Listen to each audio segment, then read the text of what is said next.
Mode 2 is accepted. Hello. Sorry, mate. Hello. All right, you can do that again if you want. Mode 2. Yes, well, I thought you were going to say hello again. Hello. All right, from the top then, yeah? Okay. Okay. Mode 2 Hello. is accepted as a pivotal figure in the graffiti movement and the street culture influenced art that followed. Born in Mauritius, he grew up in London and found early fame in subcultural art by winning Games Workshop's Golden Demon painting competition as a teenager. But impending, it was more of a what do you call it? It was not dragon meat, but one of those things over at Westminster City Hall, 1982 and 1983. 1982 third prize, 1983 first prize, with my brother.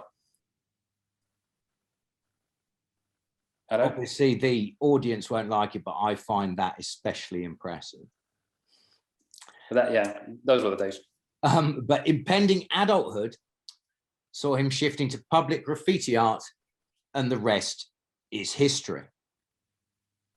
One of the first street artists, inverted commas, I know you'll hate that definition, talk about that, to transition successfully from a writing style to figurative canvases.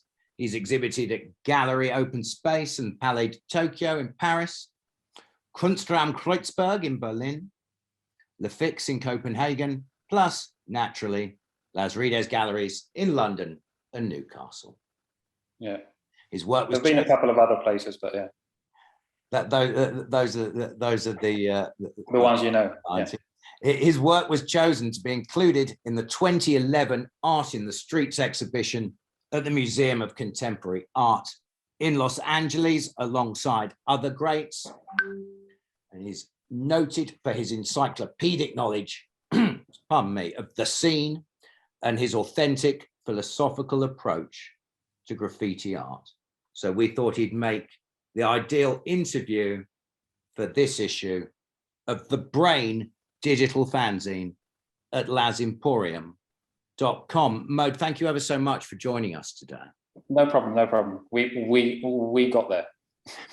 So there were some technical difficulties in the run-up, some lockdown style technical difficulties. So this isn't intended to be a biography. Yeah. And there's a wonderful biography that you wrote yourself over on your website, and people can see the address there, mode2.org, if they want to go and have a look.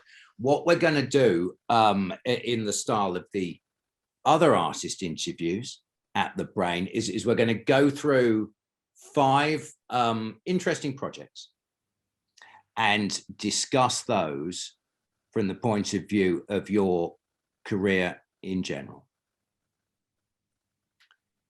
So like it was difficult to pick, 5 things, but and I kind of went out of my way not to pick any gallery stuff this time around.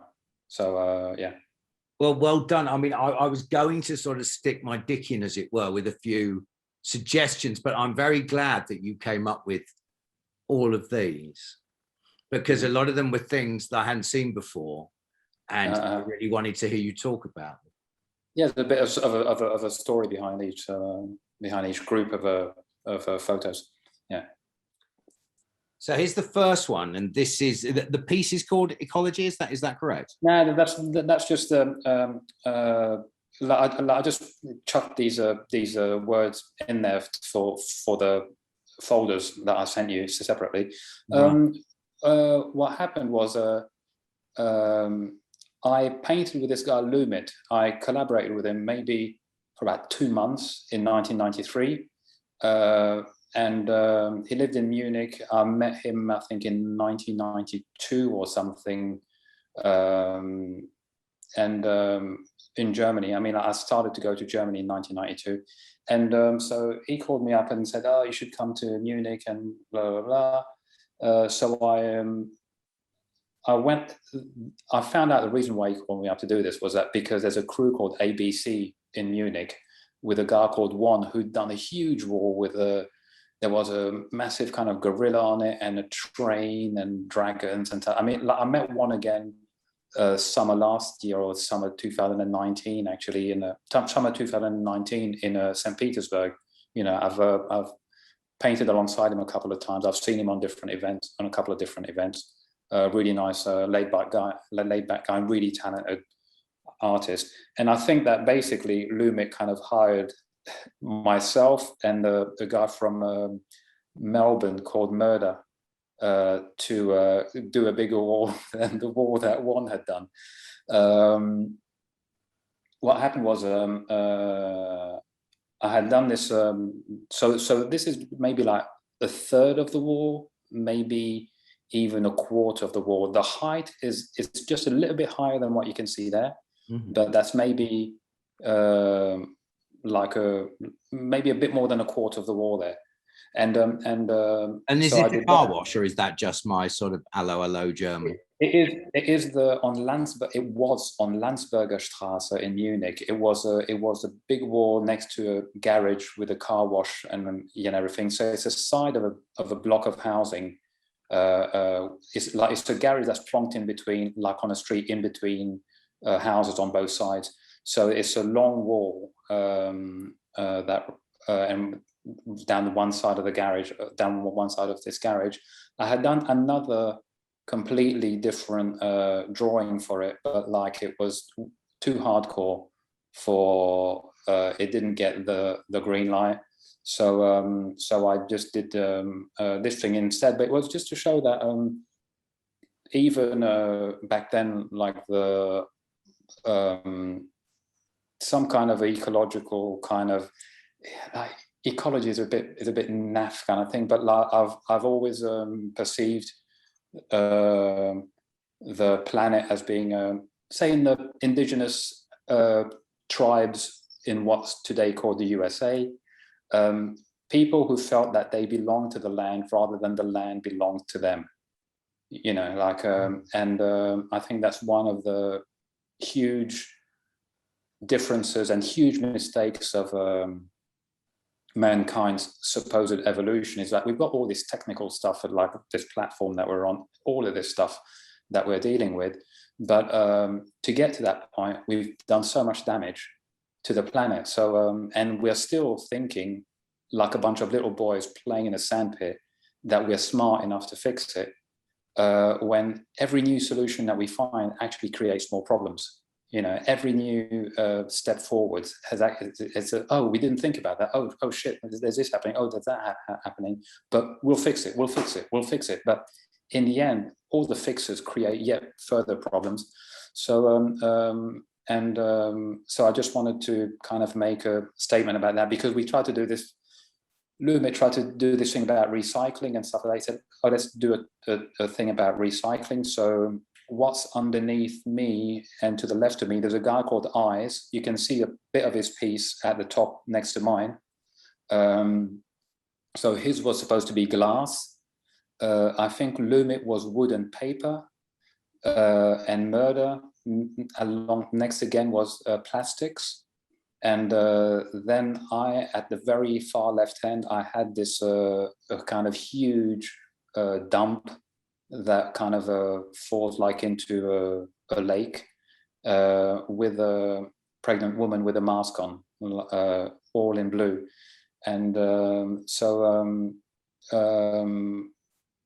that was so it was supposed to be something about recycling, this, that, and the other, but I also turned it into this little, like, kind of a not Garden of Eden type thing, but something like with a little German children busily and zealously cleaning up, and that kind of stuff, and with a little bit kind of a fairy tale fantasy, John Singer Sargent-y vibes to it, and and a bit of a Rasta kind of vibes to it, like, as well. So it had. As someone who's seen your career develop, it's fascinating, because there's all kinds of elements there from across the years. There's elements there that you would expand upon in the future, And there's elements there from your, from your earliest ventures into self-expression. I mean, I think, like I come from Mauritius, yeah. So what's amazing about coming from such a small place like that is that it's a microcosm of all the world's problems, because you're an island. So you quickly find how problems stack up. The year before, in 1992, in April 92, I had been to Guadeloupe in the West Indies, in a French West Indies, I knew that there'd been a big hurricane there like a few years before, and we made a tour of the islands. And at one point we came around a headland and I saw this huge pile. It was all, in fact, all the washing machines, fridges, all this kind of stuff that had been destroyed by houses that had been flooded, that had just been dumped on the edge of a cliff, and it all fell down into the sea. I mean, and Guadeloupe had, by the French government, been declared a disaster area, so it's supposed to get special funding to fix all that stuff. But they just dumped all the white goods, like all your ovens and all this shit. They just dumped it like in one corner of the island. And so it's all these kind of aspects of it's just complete hypocrisy. And oh yeah, we'll do something about it. It's a lot of talk, but there's no action behind it. A bit like the article in The Guardian today about how much raw sewage has been just dumped into rivers and pumped out to sea over the last couple of years as well. So just the lack of respect. I mean, I understand that we have a society that needs to function, this, that, and the other, but water treatment works and all this kind of stuff no one will undertake the kind of gargantuan and expensive tasks that they undertook during Victorian times. And the only reason why they undertook them during Victorian times was because the stench was going past the Houses of Parliament, and they would notice it, and then it was drifting westwards. The stench was, and they couldn't. What was in the east of London, even though the river was flowing one way, it was just getting worse and worse with the stench. And it's only when affluent people start noticing that it's bothering them as well, or that they're catching diseases, that then they're going to do something about it. But we have a very much of kicking the ball into the long grass, or out of sight, out of mind attitude. And we'll let the big producer polluters self-regulate, because they make so much money that they can lobby governments to dictate the laws, So all this, I mean, this is where the problem across the board. Yeah. But this is where there's a young kind of nappy-headed, dready youth there, just kicking the dudes with their cases, with their mallets, with the things, and with the bills, and because the money's not gonna. You can't eat the money, but can you please make it work, and you can't. The amount of money that's being amassed by very few, but what's being done with it, the technologies that are being developed, who are financing the research and development of those technologies, and to what end? There are loads of things like that we equate technology with progress, but it's we should be inventing and developing the technologies to fix the problems created by previous technologies, basically. So it's just I've had it up to here kind of war. One of Lumit's attitude, but two of all the rest of the shit. So the between the Mother Earthy figure with a too big head, I was perched on top of what's that? One of these cherry pickers, and it was a pretty tricky place to paint, and it could have been a scissor lift. Actually, I can't quite remember, but I actually did the wall really, really quickly because I got angry at the people who refused the other sketch, which was another. And was it a waterfall? Was it a gynecological waterfall based? No, because it had this woman that was tied up and masked and having consumer products shoved into her mouth by people in suits and stuff. You know, just and they censored you even back then. Sorry, even back then they censored you. I think like this is a lovely piece. Making the parallel between woman and earth thing that didn't really register on their radar. You know, I mean, so a woman is has to look after a life in her body inside herself for like 9 months when she's pregnant, you know, which is so that kind of relationship to life man doesn't have, you know. I mean, he's never had to kind of worry about that kind of thing or being through all that kind of pain and this, that, and the other. I mean, I'm speculating here, you know, but I know I haven't been through it, you know, but I wonder whether we would have had a different relationship with the other living things that surround us had we done so, you know. But like, so one, he wants to be immortal. 2, he wants to play God and move things out of the natural order. And 3, he thinks he can fix everything, you know, like, he thinks he can fix everything, and he wants to live forever, you know. So wants to live forever, and thinks he can change things out of the natural order. And every time it just creates a lot more problems. And there are different levels of violence to it, but when everything is based on short-term profits and quarterly profit forecasts and stuff like that, you know, the rest does not come into consideration at all, you know. So I mean, and we've really reached. I mean, it didn't need Greta Thunberg to, but I'm glad that she's doing her bit, and a lot of people, you know, I see a 3D from Massive Attack doing his bit and people like that, you know. But there needs to be way more voices saying that they've had enough, you know. Like, how much do we actually need to live? I don't aspire to have a mansion and a yacht and, you know, and live like big rap stars and all that kind of stuff, you know. Like, I'll be quite happy, like, not to have any debts, and to be able to have just enough in the bank to have options as opposed to the necessities. And if I can move out of rented accommodation already, that would be like a big thing, you know. So you know, what else do you need, really, you know? So yeah. And this you sent together with that piece as kind of a dip. Yeah. This is a piece you labeled Poison from Bremen in 2002. Very slick. Yeah. Lovely photography, by the way. Very slick piece, and photography, but by the way. And I mean, you're pointing out here that spray paint is not much better for the environment either. Is that correct? In 1997, when I was in New York, I think that was the second time I'd gone there.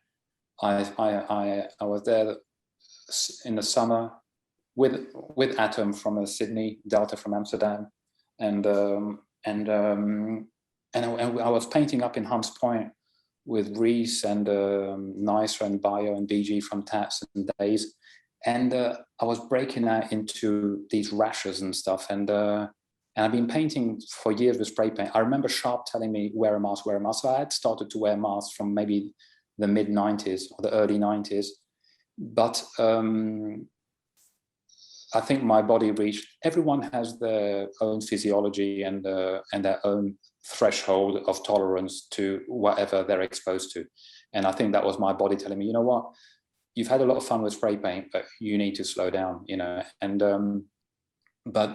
for a culture that came out of youngsters going into stores and stealing the paint, at some point we switched to an economy of, you know, graffiti shops with caps and cans of all types, and then brands making special paint for us, and artists giving their names to certain colors and all this kind of stuff.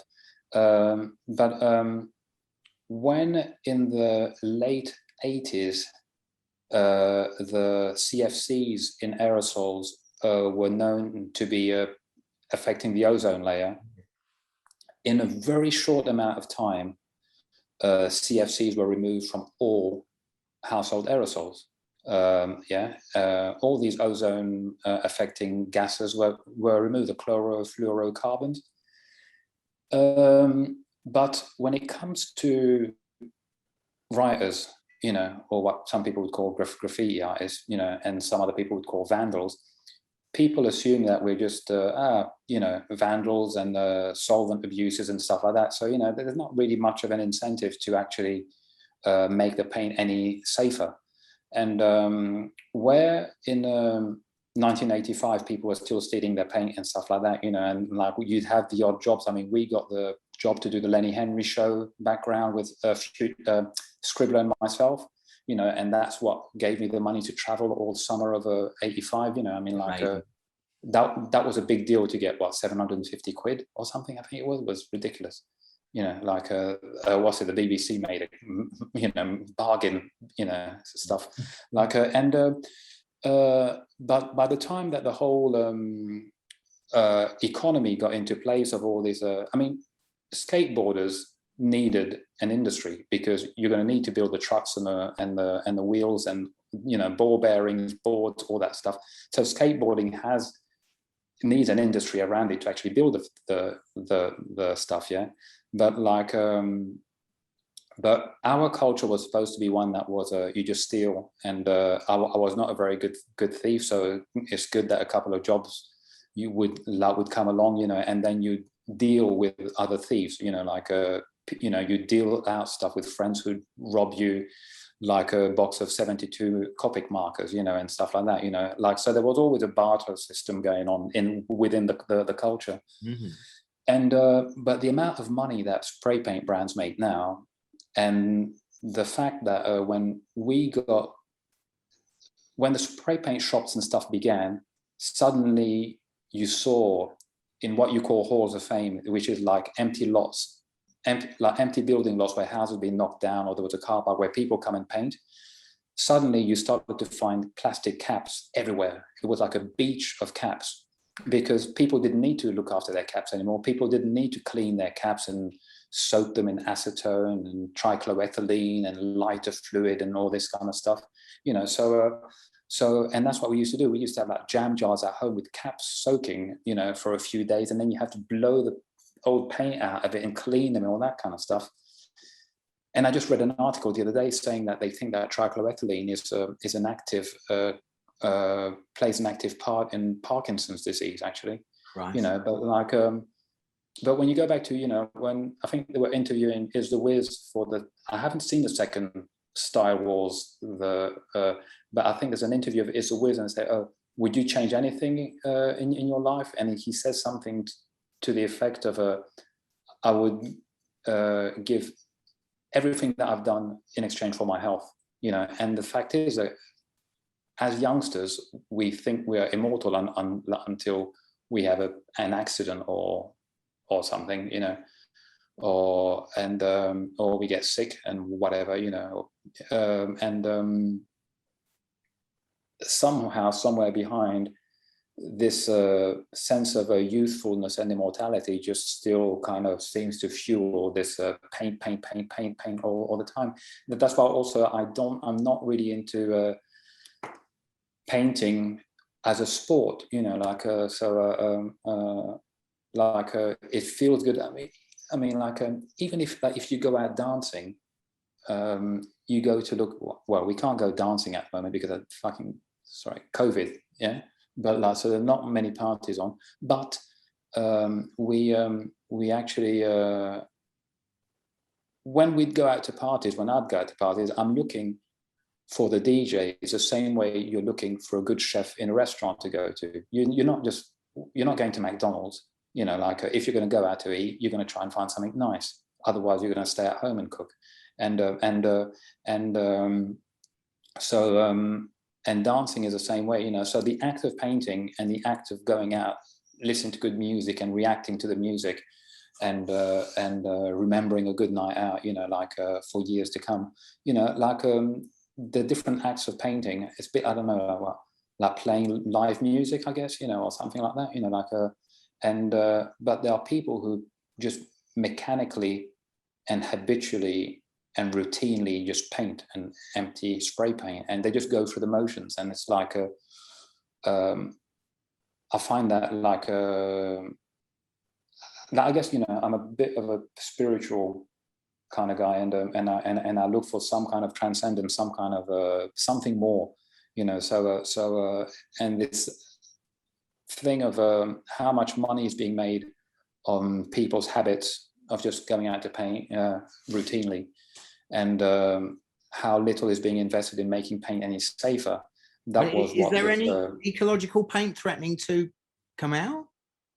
I mean, like they have water-based paints now, but like so that's been a big plus. And for a lot of guys who do illegal stuff, they prefer the water-based paints because it smells a lot less in the tunnels. So if the police are, or if the security people are along a platform somewhere, there used to be a time when they just put their noses down in a tunnel, and they would smell if spray paint was being used, you know, and that would be like a giveaway. So the water-based ones smell a lot less, you know. So that's, you know, that's a plus. But I mean, even I think Golden, the brand, I think even on them there's a thing about acrylic. I think paint in general is a mixture of polymers and pigments, and and in spray paint, in aerosols, you've got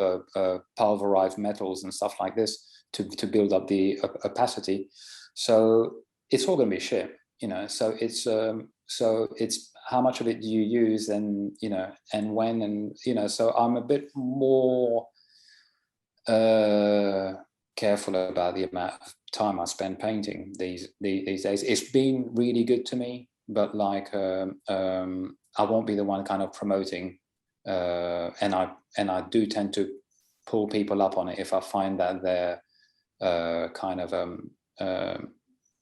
of selling the merits of having spent I don't know how many cans of paint on a wall or something. It's like, okay, all right, big deal.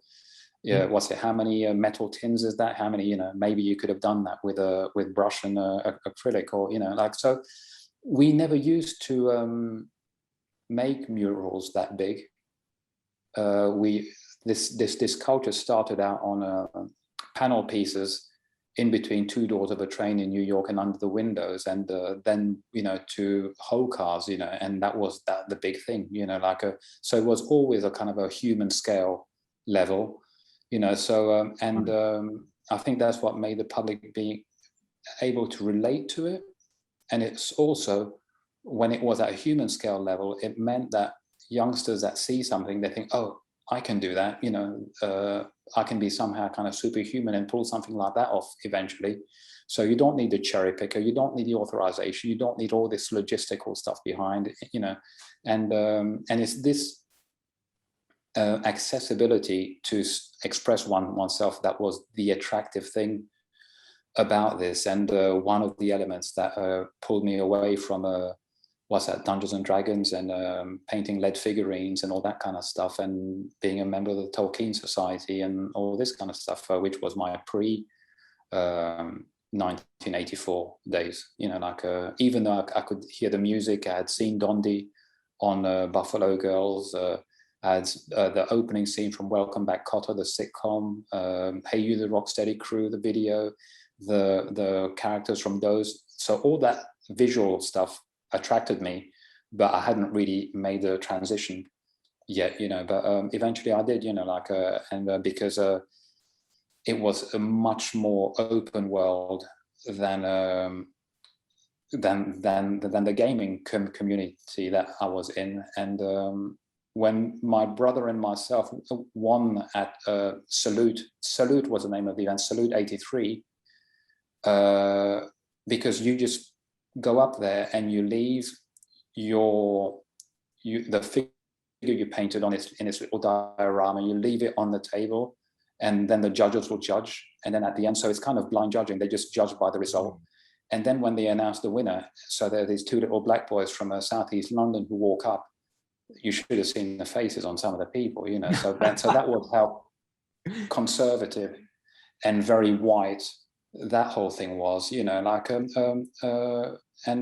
but yeah, you know, like what's it like? My brother and I used to have a lot of fun with that kind of stuff, you know, like you know. But yeah, we used to paint lead figurines, you know, so they were supposed to be bad for children, you know, but you know, I don't think they're as bad as how much time children spend on smartphones, you know. So you know, you'd go to BT's or whatever the stores were, you know, and get your home-roll enamels and all that kind of stuff, you know.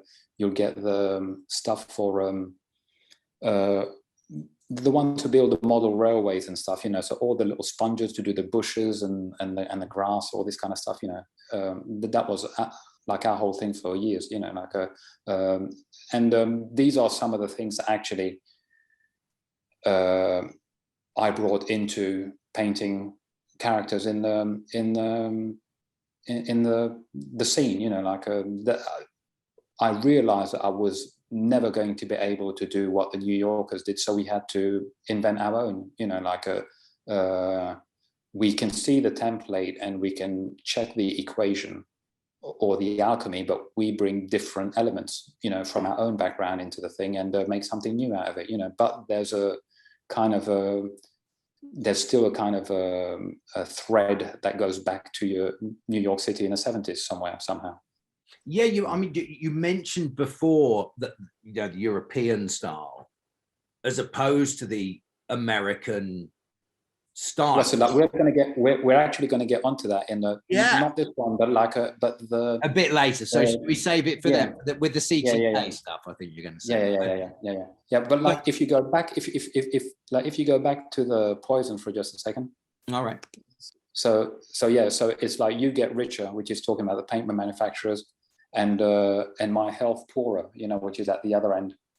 If you see from the left and right, like extremities, and we were next to a skate ramp actually, so there were guys skating, and they were exerting themselves and going into these drifts of aerosols, you know. So that's and you know, young skater guys, you know, and their girlfriends and stuff like this. But you could visibly see that some of them were that it bothers people, but they don't really check it because the stuff has a perfume on it to make it smell nice, but it's crap, you know. So anyway, so spray paint, everything in moderation. Yeah. You can move on to the next thing now. So tell us about this, where I've put a Tom. What reference is that? Atom is a really good friend of mine from Sydney, Australia, and what happened was there were two other Australian guys who were coming to this jam in Wiesbaden that he's got issues with. So I thought, okay, well, I think I'm going to put my friend's name up. You know, there were two guys from the same city as him, actually, and I think it's basically like a jealousy thing, because Atom got to travel. He traveled a lot, New York, Europe, and did a whole bunch of trains and stuff. I mean, and I really rate him for style. It's really bizarre what writing did, because when I was in primary school, I mean, I arrived in the summer of 76, so I got into the second year of primary school that September. And when they checked, I could draw. So every time Christmas or in the autumn would come along, and there'd be some school play about, you know, the harvest. You know, I mean, in the 70s, we still had these themes and stuff, you know, like, so at the end of autumn, you know, and then Christmas, and then, you know, and but you can paint that, you can do this thing and then that. So you're always singled out as a person who's going to do the stuff.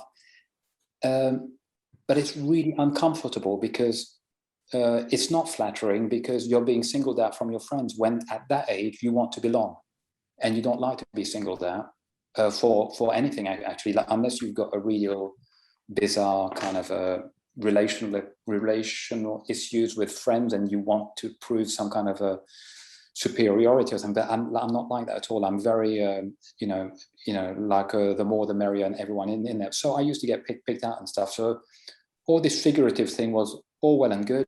But what writing did is that it stripped it all the way back down to A, B, C, D, and how we talk to one another, and how your accent is different from my accent, how you'd use different words and I use different words, rhythmically, everything. And so that made a complete level playing field. And it didn't matter how good you were figuratively, you'd be shit at letters, And there you saw people who'd never thought they had anything expressive in them could start to shape and and break down and rebuild letters, put in all kind of principles of dynamics, syncopation, harmony, rhythm, all that kind of stuff within just stringing some letters together to make a name that they find for themselves, and then going from tags to throw-ups and so on, and then to simple pieces, and up with it from there. So this is where I really rate people like Atom and a bunch of other people that have inspired me and still inspire me to today, because when you see their name and their letters, it's a bit like listening to someone who's been doing some beat programming, or it's like instrumental music, or it's like watching somebody dancing, and you can just feel it kind of straight away, what's nice, what you like, and what you feel maybe less. Some people may be technically good, really good, but maybe you're not into their vibe, So Atom's a really good friend of mine, and there was also another guy who was going to come on that jam, called Dime from Hamburg, whose style really changed radically from around the time when Delta and Sets from Amsterdam started to literally apply 3D to letter shapes, So I wanted to kind of kill two birds with one stone, have a go at the people who Atom's got issues with, but also have a go at someone who I felt really bit Delta's style. The problem within our culture is that at some point in the very early 90s, when the fanzines went from photocopy to offset, because the technology made that possible. I mean, like, you remember when suddenly when the rave flyers started to show up, when people could start to design flyers on their PCs and stuff like this. And then it really became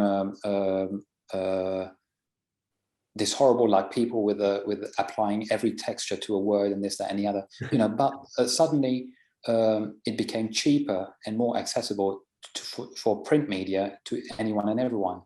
So a lot of people who weren't painting that much, they started to do graffiti fanzines, and that kind of they, on a double page spread, you'd get some really good stuff next to some really mediocre crap, and so the people were so into and amazed by the technology that they had and the ease of everything, that they never stopped to ask themselves, what are we doing right now, and what might the consequences be in 5, 10, 15 years time? That's been an instinct of mine to always ask myself that question. What I'm doing now, what consequences it will eventually have? How is this going to change? Of you. Sorry? It's very quantum psychology of you. There's an element of that to the work, really, isn't there? The way you're combining the physical. Like, there's a piece in Subway Art, the Sonic Bad piece towards the end of Subway Art, where the Sonic is made up of bits of planks of wood, bits of metal, and this and the other. I remember seeing that in Subway Art in 1984, but in 1985 I started to travel to Paris alone. So trained from Charing Cross to Dover, Dover hovercraft over to Boulogne, and Boulogne train over to Paris via Amiens.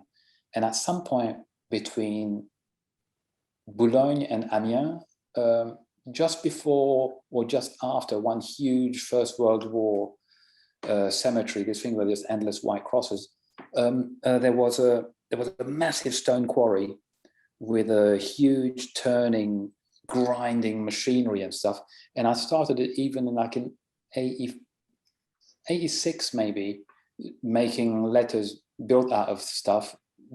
I had seen the sonic bad principle of it in subway art, and I thought, oh, actually, yeah, I mean, you can do letters with anything really, you know, like and I think you'd also seen that in cartoons and stuff like that, you know, and just popular graphic culture and stuff, you know. So but the thing is that you can use objects to try, you can use 3D, you can use all types of decoration to try to make your letters look good. But when you strip all the decoration away, if your letters are shit, your letters are shit. And those who know letters will see that straight away. It doesn't matter how you can wrap up shit in as nice paper as you want, it's still shit inside, you know. So so I improvised this piece like on the spot, just to show the principle of so it has the the ATOME in there, you know, like, and for people who are into letters, like they're going to spot, you know, and see that, okay, that's all right, you know, like so it's fantastic is what it is. Sorry, it's fantastic. Yeah. I mean, it's a principle. I mean, like supposedly the greatest inventions are the association of principles that were not thought about before. You know, like a lot of the stuff of Banksy's that people see, when they see it, it's got, oh yeah, obvious, I could have done that. Yeah, it looks obvious when you see it, but you didn't think about it. It's that obvious, but you still didn't think about it. Now that you see it, yeah, it really looks blatant. But why didn't you do it then? You know, and that's what the like again, it relates to, you know, some of these are problems that we face, but like we're not really checking.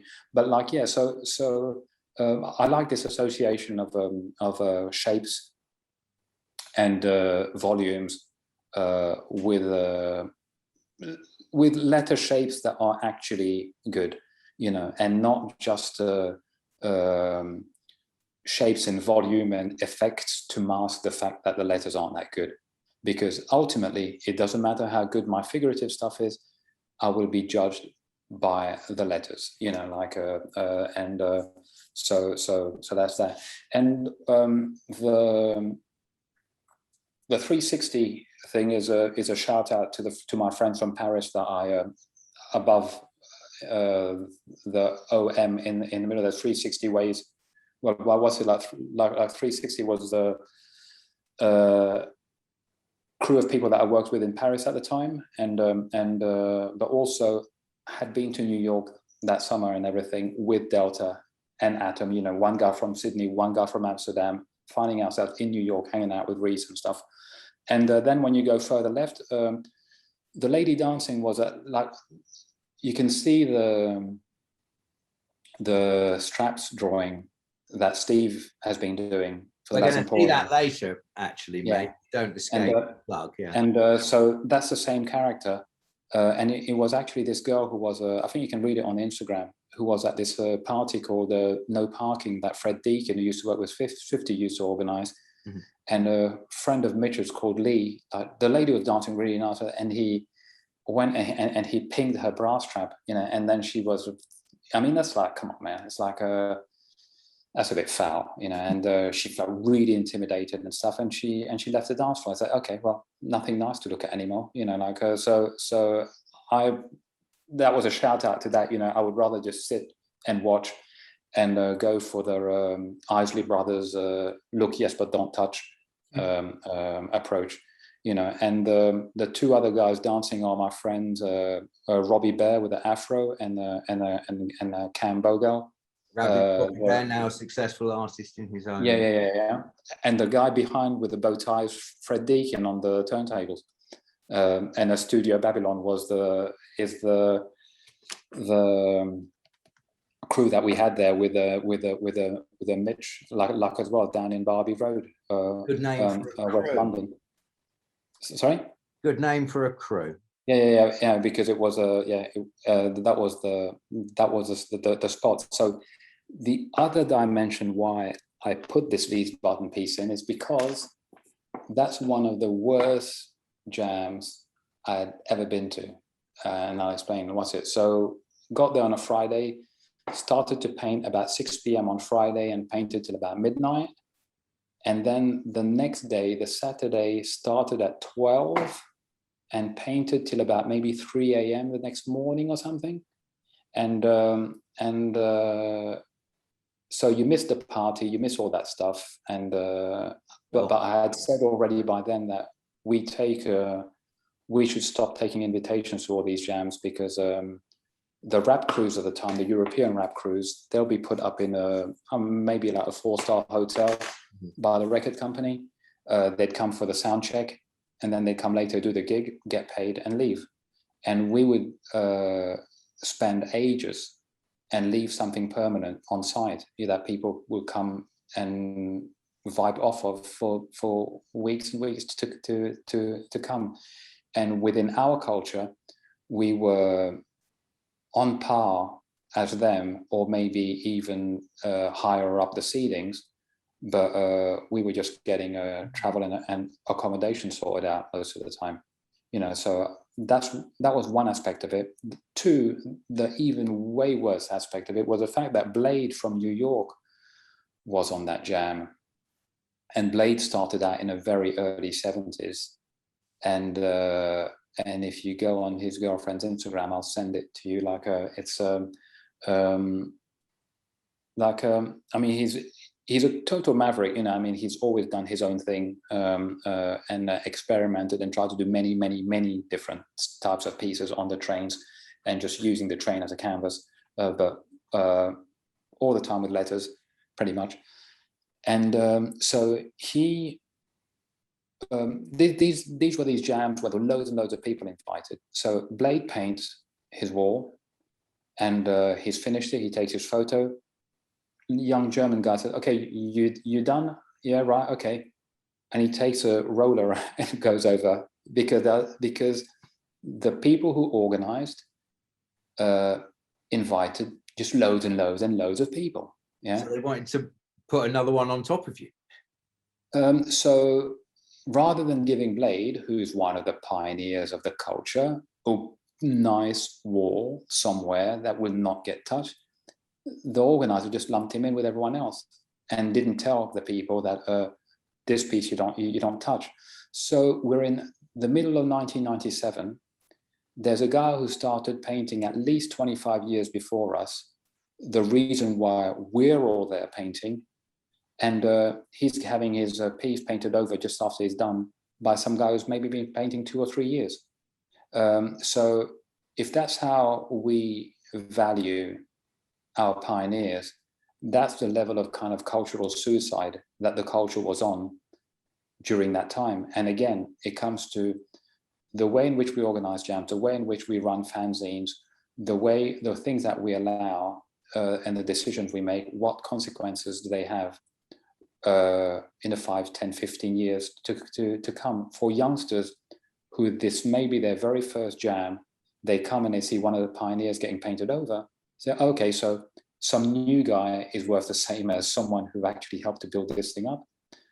It's a bit like you're going to a rap concert to see, well, it was not going to be Tribe Called Quest because Fife is gone, but like I don't know, Chuck D and whoever, who's like whoever's still around of of the grandees, and so they're on the flyer. You go there and you find out as one of the star guests that actually it's open mic night and everyone gets a chance. I mean, that's basically the kind of analogy to it, is that everything is pretty much open mic and everyone's work. That's bullshit, all these events should have always been a critical risk-taking choice of, we believe that these handful of people are worth inviting, worth paying, and that you should come and see them because of this, that, and that, and that. That's why we're choosing them, you know. And we stopped focusing on giving the platform to the best of the ambassadors that we can put forward, you know, on a showcase for our culture, and we made everything kind of this kind of weird free for all, which the culture was never about, you know. I mean, like what made this thing what it became when it was really good was extremely fierce competition in New York, and extreme consequences for people who'd copy other people's style, you know. So there are loads of aspects. It's those very harsh parameters that made the culture what it was, and kind of prepared it for the impact that it had globally, you know. Like it would have fizzled out had it not had these very harsh rules, you know. And you wouldn't, people would not have strive to innovate as much when it was easier just to copy and copy and copy, you know. Like that Wiesbaden Jam, I think was called Wall Street Meeting or something, that was really horrid. And what happened to Blade that time is one of the main reasons why I posted this actually, even more than the improvised atom piece and all that kind of stuff, you know. That's what I saw that on that jam was really just looking back as like, wow, okay. And of course Blade would think, okay, this is how Europeans do their thing, so I won't beat this guy up, you know. Like but that's how it went down. And for any youngster, like I say, this is his first jam, this is his initiation to this culture. So, oh, it's fine to just completely go over people who built this thing. That's acceptable. It's a bit, you know, like a bit like when Napster came around, and it was fine to just copy music from people who'd struggled and paid for studio time to make it, you know. So and this is a kind of a level of complacency and the level of kind of apathy and opportunistic, individualistic kind of a vibe that we live in, you know. Like you know, I guess the 80s have been somewhere around through here. Yeah, so that's that. So moving on from alleyways and spray paint and hierarchies and conflict, we have this. Yeah. Now, and was this early to mid 2000s, by the way? Yeah, what happened was Banksy had done that Queen Vic print. Remember that one? I think in 2003. Mm-hmm. And Coco de Mer stocked it, and that's how I got to hear about Coco de Mer. I was still living in Paris then, and I don't know how it came about that I met Samantha Roddick, but somehow, and I can't remember how the idea came up, but we got into this idea that, I mean, just sorry to interrupt you, but just for international viewers, Coco de Mer is a very upmarket, very bohemian sexual emporium in Covent Garden. Yeah, it's like an erotic shop. I mean, and it doesn't. Like they would call it a boudoir. Yeah, it was like I found it a nicer atmosphere than Agent Provocateur, which was a bit in the similar field. Agent Provocateur was a bit more kind of carry on kind of vibe, you know, and a bit more brash and maybe a bit more vulgar to my taste. But like I really like the atmosphere of this. It was kind of basic, like a woman's sex shop kind of thing, kind of run by a woman, and the whole vibe of it was very feminine, and and it was actually very kind of a homely and welcoming and not threatening and not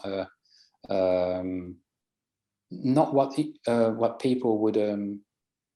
I mean, it's not a Paul Raymondy or Trucker or whatever, you know. And so it's still there, right? It's still there if people want to go and have a look on. Monmouth Street. Yeah. She stopped it somewhere in about maybe 2008 or something, or a bit before. But it kind of carried on. Yeah, like it carried on, but under her, it had a really, really nice vibe, and I'm still in touch with quite a few of the staff who used to work there. I mean, we are in contact over Facebook and stuff like that, you know, so you know, people just move on like with their lives and stuff, but it's just like fond memories that like attached to that place. I mean, I've always tried to I like to explore the thing where if we can be sexual without being sexist, if we can I did I think it was towards the end of 2003, maybe at Dragon Bar, I did the what's it name show, the A Matter of Taste show, and one of the most welcome feedback that I got from there was this older lady came like, like I thought it was a girl doing these drawings. So when you get into that thing, you say, okay, like you're kind of making some ground here, you know. And there was this famous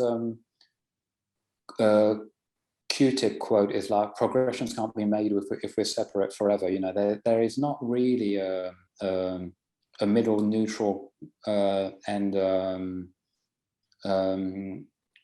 non-threatening ground where men and women can speak openly about sexuality without other power plays and other issues kind of being in the background there, you know. So that was a really good kind of vibe that went on for a while there, because I think maybe over 2 years or something or more, I think maybe 5 years, I did about 20 odd different sittings. Yeah, and let's tell people what exactly it was that you were doing. Here's some other pictures.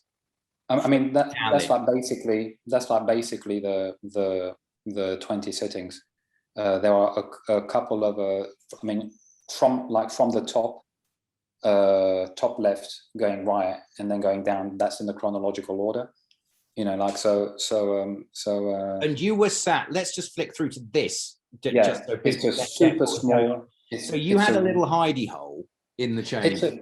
It's a changing room, yeah, and it's that small. I mean, I really have to huddle myself into the diagonally opposite corner, and where this chair was, and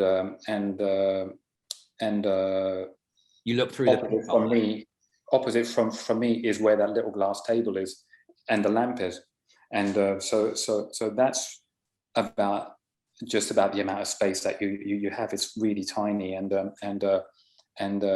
I had these so it was really tricky. I mean, I didn't go to art school. I didn't get the chance to. I really wanted to go to art school because I just really wanted to find myself in an atmosphere where there was a bit of methodology going on, and also where I could watch how the others problem solve. Never got the chance to do it. I mean, like in 1987, the system was that you leave your portfolio, you're not there to defend it, and they decide whether they take you or not. And you get a first and a second choice, and that's it. You can't visit many schools. You just got a first and a second choice. If you failed, you failed, and that's it. Boom, you're gone. So I never got into St. Martin's or London College of Printing, and then I got to go to work in Paris. So to be able to actually sit in a corner with I think that's an A2 sheet of paper and draw the person across the other side of the room, that was like really. So in some of them you can see the little lamp behind, mm-hmm. and in the drawings, go back to the yeah, you can see the lamp shows up behind, like in some of the drawings. So that gives you an idea of that's where they are. And so we tried some sitting with this chair, you know, some sitting positions, some standing positions. Standing positions were really tricky. Some of the sittings went really, really quickly. It was really, really, some of the times you're really feeling it. And others, it was a real struggle, you know, like, and I worked out that, you know, you have some friends who posed who, so it was mainly members of staff or some of the clients who wanted to to be drawn. And these drawings have stayed in a folder.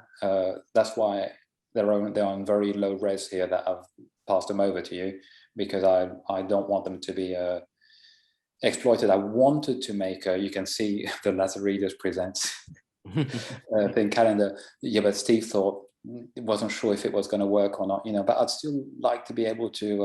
I'm most disappointed that I do not have a copy of this calendar, considering I like it never happened. Both organizations single-handedly in the style press. Yeah.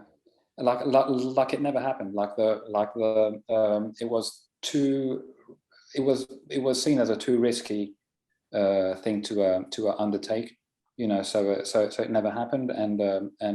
But who knows, I'm just looking at some of the names and thinking of, okay, that's so and so, that's so and so, that's so and so. I'm thinking of the names of the people again, looking, and it's really weird because afterwards you go into, oh yeah, we're doing a coconut, and all the guys like, like this is that. No, you're like sitting there and talking with the person about the work they do, about life and this, that, and the other. It's just and that's what's really kind of a therapeutic, kind of a cathartic. I don't know. It's really bizarre, so that was really, really enlightening, really fun, and maybe one day we will get a calendar made from it, Steve.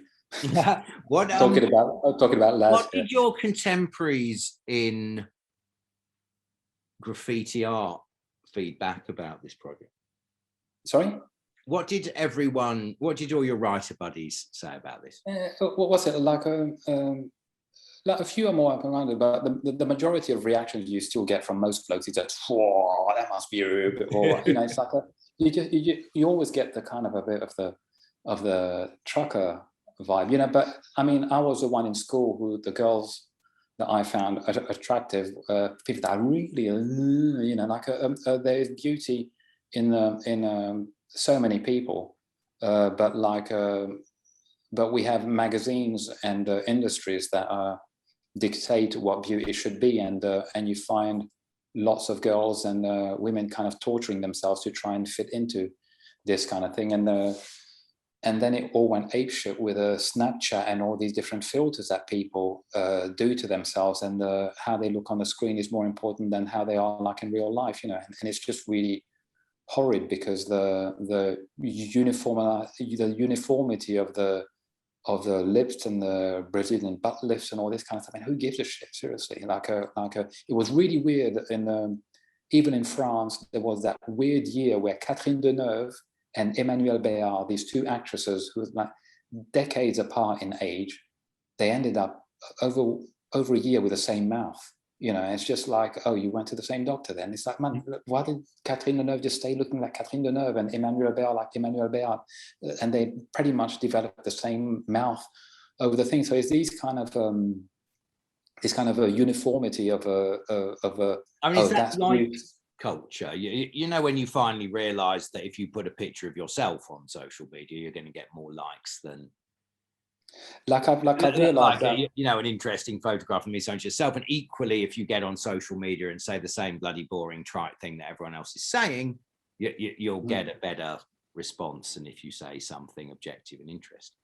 Like I say with on Instagram, if it's video or if it's self-portrait, suddenly it's more reaction, and not many people read the text, but but I mean, so here's I actually asked my friend Alice whether we could post this photo, and she very graciously allowed me to do that. So thank you. Thank you, Alice. It was a wonderful time in a wonderful city, and of course it's kind of gone now, right? I mean, let's maybe not get onto this, but can you imagine this happening today?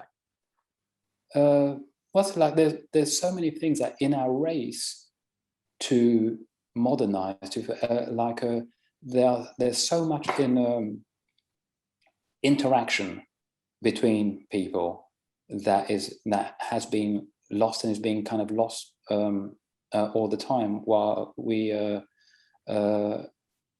start to social media just takes up so much and so much more of our time. I mean, I use it too, but I find myself on Jeremy Corbyn's Instagram account, on Jean-Luc Mélenchon's Instagram account in France, just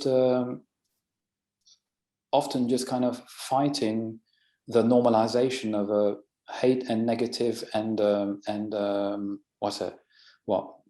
normalization of Thatcherism. But Thatcherism has been more than normalized. It's what shaped every successive government after her. You know, especially the fact that she gave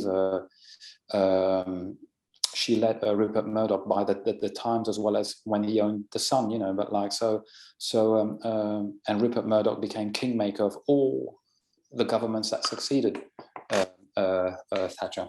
You know, like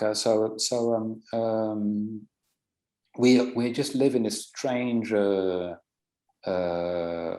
weird world where we can still kind of have control of it, but we become the tool of it rather than looking at the tools that are at our disposal. You know, we have a very passive relationship with the stuff, and the real interaction is not really happening like anymore. But like coming back to these sittings, I haven't had almost any chance to do any more life drawing since, you know, I mean, most of my drawings is from memory.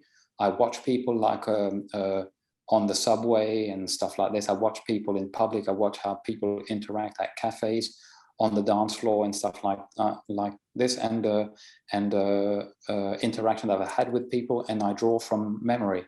But like being able to translate what's in front of you in 3D, like into 2D in such a small space, you know, like I had switched corners there where I would be sitting normally.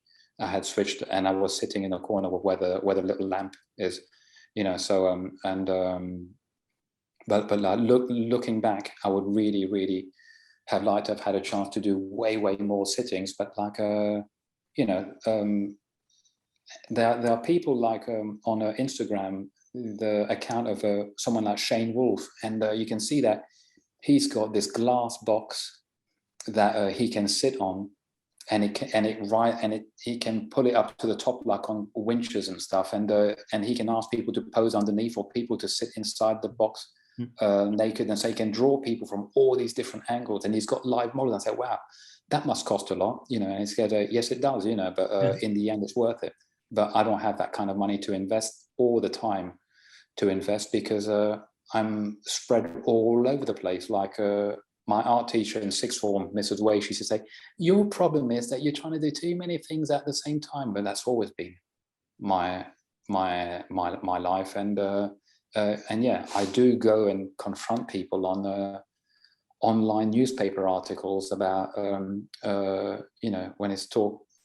It's just I can't stand idle when I see people talk shit on social media, and at some point someone's got to say something, because I've got all these bits of unfinished comments saved that I wanted to drop on other stuff. But you know, you got children to look after, you know, like we're coming out of homeschooling and this kind of stuff. You know, there's, you know, we're in a very complex world. And but at the same time, you find people trying to come with really dumb, simple solutions. They're not solutions. They're smoke screens. They're what do you call it? Decoys, or they're diversions. Yeah. They're like Shit Creek, you know, like, or they're the wrong trees that you're going to go barking up. You know, like there are no simple solutions to a world that's been intentionally made a lot more complex. Coming back to what you said, these times do not exist anymore because, yeah, the world was somehow simpler then, you know. But like, again, if people confuse progress with technology, or technology with progress, or equate the two, we're going to keep working towards this kind of dystopia, you know, like rather than asking ourselves who's financing, you know, and why, you know, and what do they get out of it, you know. So but yeah, but Coco de Mer, like I'm gonna have a word with Samantha Roddick, like at some point, like again, because she sold it off. I don't think she has the she has last word, and I don't know how whether I can use their if you use their name to do the calendar, then maybe they'd want to cut and stuff like this, you know, like but it's definitely something worth exploring, because I've always told all these different ladies who sat or stood that somewhere, I'm going to make something out of it, you know, somehow, you know. But yeah, I got turned down in 2010, and then after the store is owned by another company now, so so I haven't really. I'm very into the relationship and feeding with the particular people, and then when it's gone, you know, like it's the same with a lot of different companies and stuff that I've had relationships with. When the person that was there at the time is gone, then I kind of walk away from it as well, you know, because that's what made the thing special, you know, like but we'll see. I don't know. There's always a maybe. So this is very different then. Yeah, what you might have to do is come back to the, okay, we can deal with that one, but the bit above, the faded bit above is the actual, because this is 2014, the photo that you have there. Oh. Yeah, so if you go back. 2002, is it this one? That one, so this, okay. So in 1999, I did workshops, cross-community workshops, and a show at the OMAC, the Old Museum Art Centre. I think it's just called the Museum Art Centre now in Belfast. I had been going with friends. I'd been invited by by the Belfast Community Theatre, along with a bunch of other writers and artists, to do cross-community workshops from 1997 and 1998. And I got invited in 1999 to do this thing at your Museum Art Centre. And there was a lady and I did the lecture there that there's no recording of. And I didn't know that there was a lady there in the crowd who'd come to listen to the lecture as well. And she was from OMA. And the year before, 15th of August, that those guys had driven that car up from the Republic, and they parked it down the hill on the main high street in the middle of the shopping, at the crossroad of the shopping area there. Small, you know, it's the main town of a County Tyrone. Yeah, I've been there actually. A couple of friends of mine got married there, which is another story. But sorry, go on. So when you go up the hill, there's a courthouse up at the top, yeah. So the people said that the bomb was near the courthouse. So all the people, you know. Well, it's like Ireland. It's you know, it's gorgeous, and then a Lynx helicopter flies overhead. Yeah. The what do they call it? Continuity, the real IRA. I don't know what their name was. Yeah. They said that the bomb is up by the courthouse. So everyone went down the hill to where the car actually was. Yeah, and that blew up, and I think that 28 dead. There were things like this always gets to me. There was one lady who was in a shop. She was serving a mother and her pregnant daughter, and it was like, "Would you like a bag for that?" She bent down behind the counter and woof, and that's what saved her. And there were, from some of the people, it was like one person was identified by I don't know, was it their thumbnail or something? I mean, you know, it was kind of absolute carnage. So imagine that this small town had to go through weeks of funerals, yeah, and so there was this project to have a commemorative mural, blah, blah, blah, something done like in Oma. And it was Finton from Belfast Community Theatre who told me, throw your candidature in there, blah, blah, blah, blah, blah, blah. And so I sent this quick sketch in and stuff like that. And I actually won loads of people sent their stuff in. And I won the pitch. And so I went there in, I think, late 2001. I went there when coalition forces were walking into Kabul, so we're post 9/11, but I remember in the weird hotel that I was at watching that on TV. And I went there I said, I have to come there and I have to do, location shots, because I wanted to actually integrate the town into the mural. So what it is this is these 1, 2, 3, 4, 5, 6, maybe 7 boards or something of this kind of rock-like material so that it doesn't rot, because Northern Ireland is notorious for sunny with scattered showers. That's the weather report generally. It can be sunny and wet and cold and dry and hot, everything. And so if anything that would have been made of wood would have rotted. So I made this, I went to take photos there, and I've still got the book of all the photos I've taken. And then I hung there and I talked to the people and I showed them the photos and stuff. And they were like, oh, what's it? We never saw. It's really strange for someone to come from outside and take photos of where they live. So my contact, Brigitte McLean was the lady who had come to the talk, to the conference I had in 1999, and she was the one who had accepted my project. And so I went to meet her and stayed there for some days and took photos of all the location and stuff. So I wanted to do this thing where peace is the word. I mean, you can't see the balloon that the girl is carrying, the helium balloon, just dawned on with me. a P on. And so it's got the Catholic Church and the Presbyterian Church, because if you put one and you don't put the other, you're in trouble. And it's got the E was supposed to be also like the A of a what's his name in reverse, of emails or whatever. And it's supposed to be like the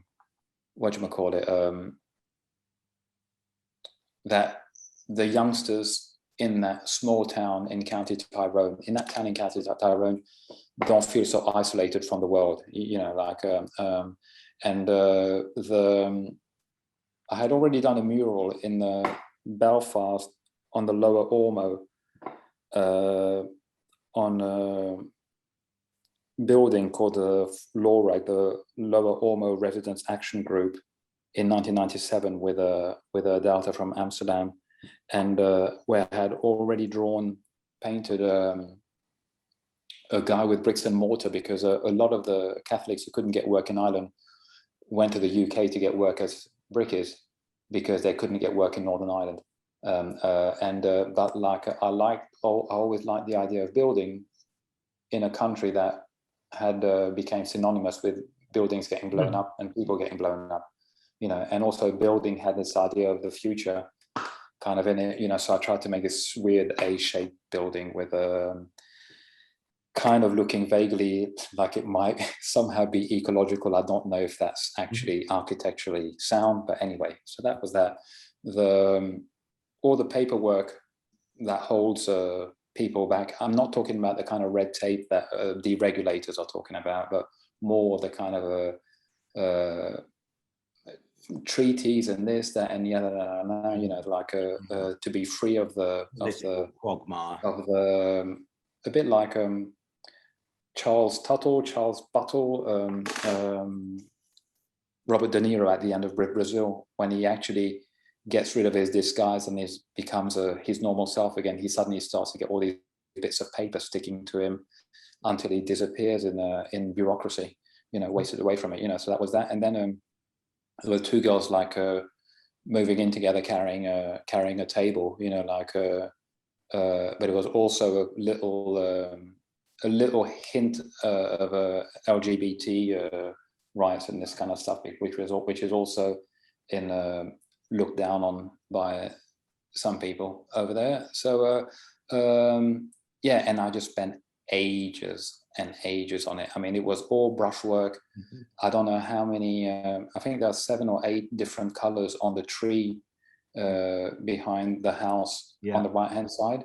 Mm-hmm. And it's just like stroke by stroke by stroke. So if you move back one slide to the one where I'm signing it, that gives you an idea of oh yeah, so that's Protestant church, Catholic church, and Presbyterian. You have to put them all in, because that what's really, really weird about Northern Ireland is how aware you are of colors becoming almost like on a kind of LA Star gang thing of this combination of colors means that you'll exclude some other people who won't even look at your piece because of this, because of that. So it's really, really harsh how people have been conditioned that way, and also how it's being kind of maintained that way. I mean, I wanted to try to do something that commemorates the lives of the people rather than something that's kind of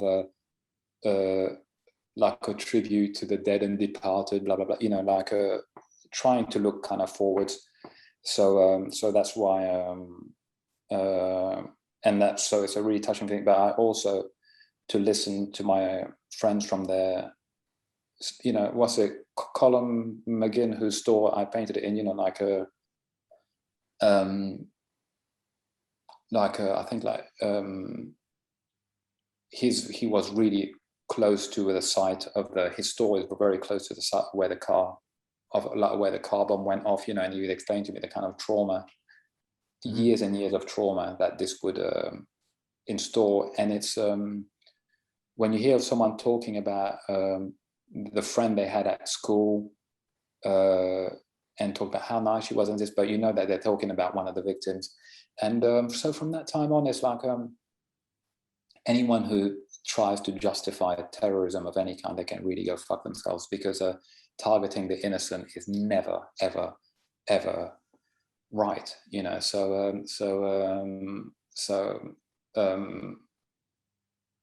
At the same time, you have to look at the causes, what's fueling it, and all this kind of stuff. And right now we've got the rift that Brexit is opening up again, because of this, and Lyra McKee, the young journalist who got killed in Derry a couple of years ago, and stuff like that, and people were still stuck on some kind of idea that forcibly Northern Ireland will become part of the Republic at some point. But I know a lot of people who really couldn't give a shit about that. They just want to be able to live in peace with their neighbors. Mm-hmm. And they understand that Northern Ireland joining the Republic will get a lot of people very angry, so what's the point? How far do you want to go? How far do you want to kind of turn back the clock? Isn't peace and integrated schools where children can mix together and stuff maybe that solution? But again, it's with peace, the economic aspects of it were not brought into play. Whatever the Mo Molams of this world and who really went and met people and talked to them and stuff, and tried to feed back to Downing Street the feeling on the ground, the feeling inside the pubs and this and that. Blair was kind of happy to look, just if you can keep the bombing off of the mainland, like you can have this, and that as concessions to the Republican side. But at the same time, we can move on to the 2014 year now. So this was it was U2 who got in touch with Steve back in early 2014 about that. They wanted to make videos for each of the songs on their album that was coming out of the time. Like it's on my website. Like I wrote the whole in the blog of my website. I wrote the whole thing to it.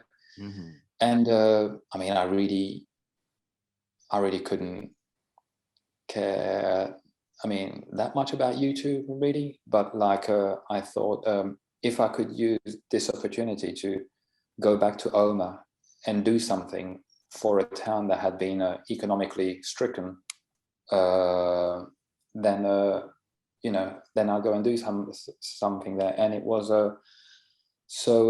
it was supposed to be about the after the whole Bloody Sunday thing and the kind of recruitment that went on for the Republican paramilitaries, was it all worth it? Ultimately, were all these lives actually all worth it? When you think that the British intelligence already had a steak knife, the informant, on their roster since the early 80s, yeah? And so they had the IRA comprehensively infiltrated, yeah? But they kept the conflict going. My take on that is, in the arms industry, Britain had an actual laboratory, real life laboratory going on in the British Isles, in the so-called modern country, and Belfast was in the thick of it. You know, you could have the border, along the borders kind of surveillance stuff, you know, but, you know, there were parts of Belfast like helicopters all the time overhead, you know. So when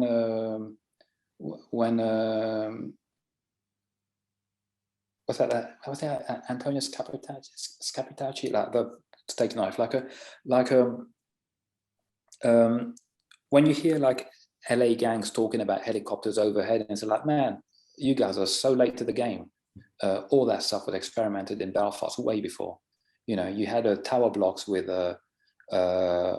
there was one tower block apparently with a lift, especially for the police, the RUC or the army, and a helicopter pad on the top. You have the towers on the hills surrounding Belfast with cameras that can look into people's bedrooms. So all these surveillance technologies and all these crowd control and urban policing, military urban policing industries, Northern Ireland provided the laboratory for it, and its population were expendable, you know, pretty much. Because how come I'm trying to understand whether British Army intelligence's thing was to say, look, we want to show you over time that we know every move that you're making, and we'll just take you out one by one, or in groups, you know, like setting up young, idealistic, lost men who think that they're fighting for a just cause. Some of their kind of, leaders or commanders, I mean, they're kind of in both communities, the racketeering going on, the extortion, you know, oh, you're contributing to the cause, and all that has been kind of instrumentalized and manipulated, in my opinion, by the British intelligence and military and the government, because they could have stopped it, because they had them.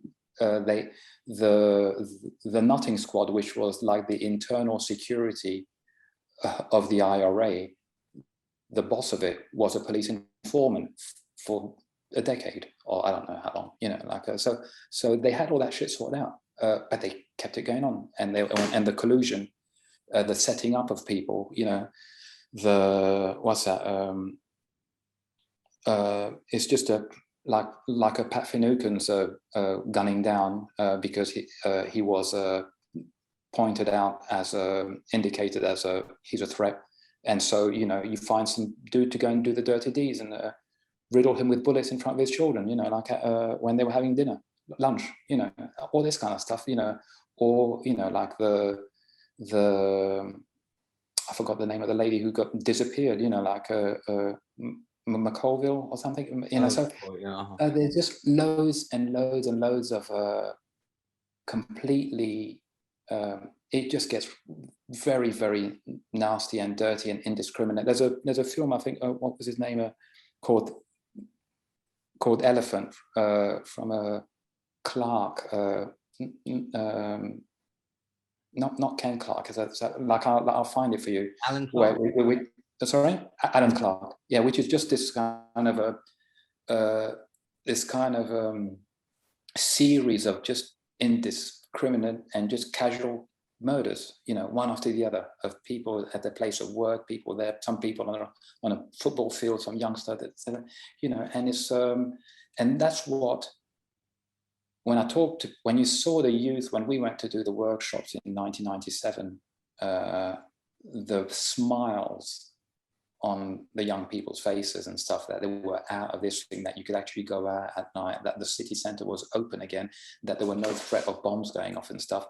That was like incredible, to see a look of freedom, on people's faces, something that you can't imagine, because you'd been living on mainland UK when at a time when Jerry Adams' voice was dubbed on TV. Why? I mean, does that make any sense? Who knows? So it's so this whole so this mural that I tried to do there with in 2014 was about whether this was all actually worth it, whether these young men from the late 60s and early 70s who picked up the gun to go and fight, to what extent was the whole thing being manipulated all the time, because somewhere you wonder how much of the killings are, I mean, it's a colonial war going on within the British Isles, but is there a need for it? No, but the kind of equation or the status quo of what these provinces historically represented, there's a time when it's just like, okay, when do we actually just start talking to one another and stop with the loyalty to the crown thing, or we're going to join the republic on the other side? I took part in 2002 in the community dialogue meetings, which was set up by the Northern Ireland Secretary John Reid back in the day. It was supposed to be the Northern Ireland version of Truth and Reconciliation that Desmond Tutu had set up in South Africa, post-apartheid South Africa, to try and bring closure to families whose loved ones had been disappeared and been tortured and this, that, and the other, but killings on all sides, So I took part in those as well, so you can hear from both sides how they feel and stuff like this, and which buttons that are not worth pushing, because no one wants to go back to the killings, no one wants to go back to that kind of stuff, but there are people who stand to gain from it, people who are kind of a bit rebels without a cause, because they were important when the struggles were going on, but maybe they were out of a job, you know, like at some point, and they want their status back. So yeah, so, I mean, it's very, very tricky, you know. So on the right hand side of the thing, so I have the guy with the kind of butterflies coming out of his, you know, the fragility. See that a bit better. Of the whole thing, and you know, do they have the heart to change? And I also used one of my friends there is with the Green Party and stuff like, and I also back on my ecological things and renewable and like looking forward and what kind of things can we change. So I made this because it's the women who kind of carry the weight of losing children and or mothering murderers and this kind of stuff, you know. And so I made her carry the wind farm thing there, a bit like Jesus carrying the cross, you know, which was there's a church just across the street. I'm not sure whether they were very happy about that, you know, but like just trying to break some of the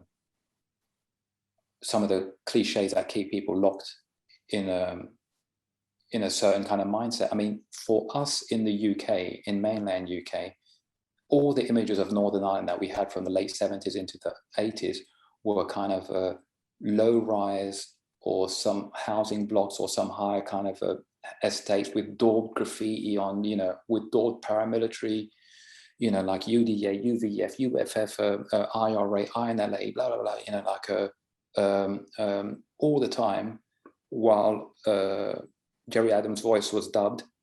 But when you actually go to Belfast and you visit places like the Malone Road and stuff, you think we're in Bromley. You say, fuck, we never saw that on TV.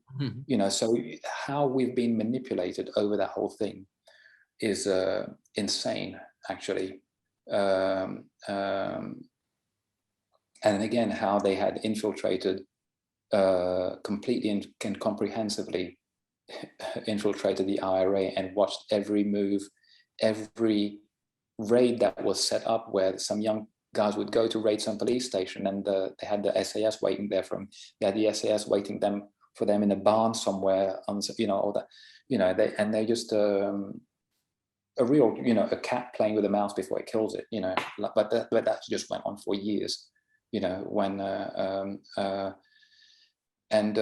you know, for that to go to Martin McGuinness and Ian Paisley, known as the Chuckle Brothers or something, was really insane, you know. Like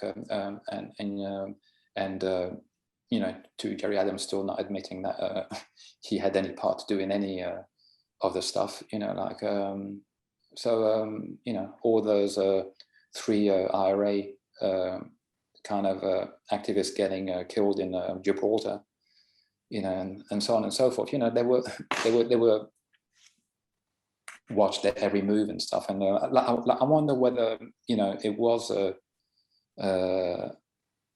done so as to avenge, you know, Lord Mountbatten and stuff like this, you know, like or the Chelsea barracks nail bombing, you know, all these kind of things, you know. But like I just can't handle watching innocent lives wasted like that. And I also don't like to see the poor people and the less educated being manipulated by people who have the means to do it, you know, and using them as cannon fodder on both sides, you know. So to score political points, you know, and to what end?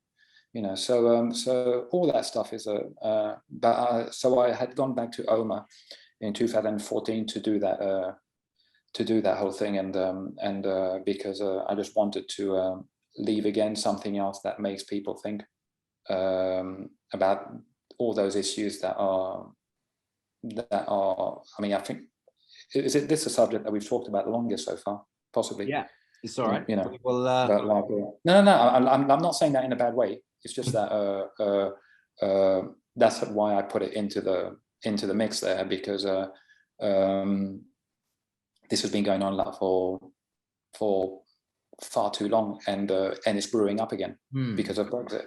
You know, because some selfish tossers like they just do things not realizing what consequences it's going to have somewhere else. You know, like a bit like the Berlin Conference of 1885, where they carved up the African continent with straight lines, bim, bim, bim, whether it goes through some tribal lands and stuff, they don't care. And you find people, you know, or the Kurds who don't have a country because of the Sykes-Picot agreement of 1917, you know, like you know, which set up all the melees that we have in the Middle East. Let's not even go into the Balfour Agreement and stuff like that. But yeah, speaking of which, you know, when Jeremy Corbyn was vilified for any IRA sympathizer and this, that, and terrorist, you know, but like there had been talks going on so many times, you know, it's just Thatcher was not having any of it, especially after she managed to drag the country into the Falklands War, because she'd been warned by Secretary of State Alexander Haig that Galtieri was amassing an invasion fleet, and she thought, oh, I'll ignore that, let them invade, and then we'll have a foreign enemy and have a war, because at home I got riots up and down the country, high unemployment, and I need a foreign war to make people forget about that kind of stuff. And and a couple of months later, and a lot of British servicemen dead or mutilated and stuff, and the troops are coming home, and people are frantically waving Union Jacks and are feeling really happy, and that cemented her legacy as the Iron Lady and the one who doesn't take any shit from anyone, you know. And she kind of lived up to that thing, you know. But like that's how gullible and easily manipulable the public can become, you know. Like the front cover of the Sun newspaper when the Belgrano went down, when it was actually going away from the zone. From that, I forgot the name of the zone that they put around, and then got torpedoed, and the Sun headline was "Gotcha," you know, like all that kind of stuff, you know. It's the gloating, you know, and I think that the dirty protest at the Maze prison, the fact that Thatcher was not going to back down, you know, because she was that high off of her own image, you know, that while actually there would have been other ways to kind of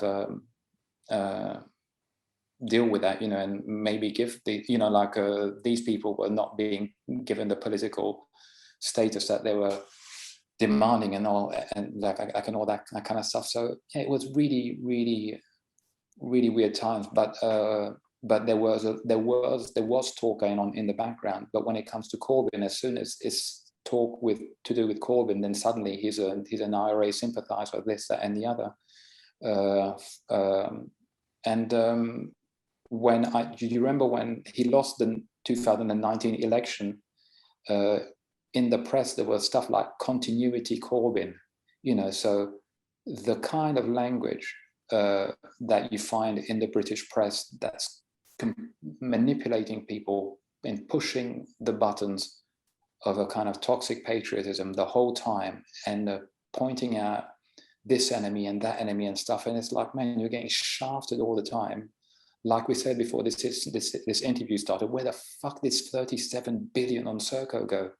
When in 2000 we had Gordon Brown going on about make poverty history. Remember all that talk? Yeah. You know, like you know, oh no, we can't do that. That's going to cost too much. Man, how much money was spunked up from 2008, from the 2008 crash with the too big to fail, too big to jail fuckers, and then this shit. You know, so you know, there's no magic money tree, said Maggie. Well, I don't know. For some people, there seems to be there's a fucking orchard of this stuff. You know, like so it's really, really weird. The double language, the double standards, the time we live in. Tony Sewell and what's her name, Muni Ramirzo, and their race relation report there, and that's another one. You know, so these are the kind of things that maybe spend even more time on than thinking about drawing and painting and stuff. But yeah, but I try to, you know, I like to look for projects that come along like OMA, and to try and do things, you know. And if I can get a chance to do something else there, and to find the funding to do it, I will always go back, because I've got friends there and I really like the place, and I wish it could have more going for it, you know. But these are the kind of they don't really come on the Westminster's radar, you know, as you know, it's just like kind of collateral damage, you know, as it were, you know. So yeah, but I like to kind of where I can help, I try, you know. Yeah, so that's that with that thing. So this is the last one. Da, da, da, da. And it's not a Chrome Angels reunion, CTK. Now tell people. No, this is Primetime Kings, CTK. because the Chrome Angels were the crew I set up in early 1985 in London. It was actually the name of a truck, of a big rig that Henry Fonda was driving in a film where Henry Fonda was this big long-range truck driver. Not Convoy, But, is that which film? Sorry? Is it not I can't remember the film, but I can remember the truck. Will you know, in the days of that, there was a guy called Philip Castle painting airbrush things in Sorayama, and you know, everything was airbrush and chrome and this, that, and the other. You know, pre to my spray painting days. But in the summer of 1985, Bando and his sidekick, Bando is the one on the left there with this. It's a thing to swat rugs, actually, that they found in a second-hand store just behind this wall.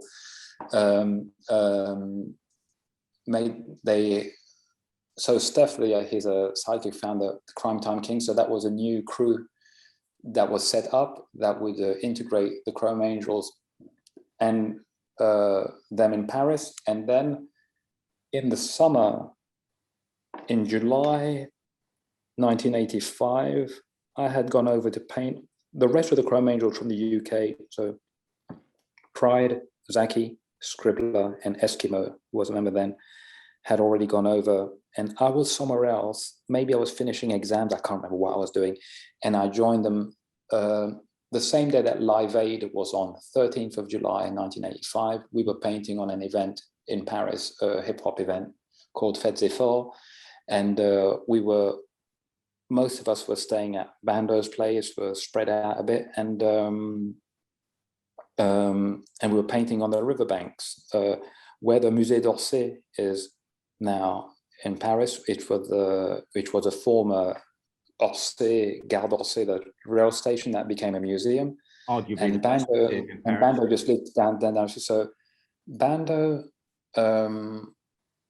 started, got into graffiti in New York through a guy called Bear 167 from the Death Squad, TDS, who died at some point in the early 80s.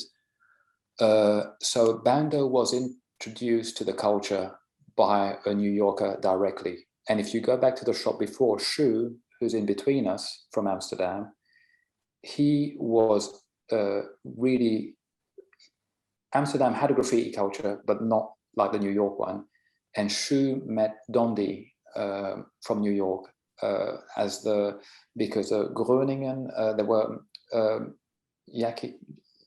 Kornblit or some. Well, there were a few Dutch collectors who were organizing exhibitions and stuff and collecting New York kind of writers' works on canvas, and so there were a few shows in the Netherlands before many other places, and there were some shows in Italy as well, in Florence, I think, with Phase 2 and Toxic and A1. Also, Arte di Frontiera, and but Shu had met Dondi, and then he went to New York in the early 80s, and he actually looked up all the Dondi whites in in the phone book in Brooklyn and called systematically until he met him, you know. So these two guys were apprentices, direct apprentices to New York train writers.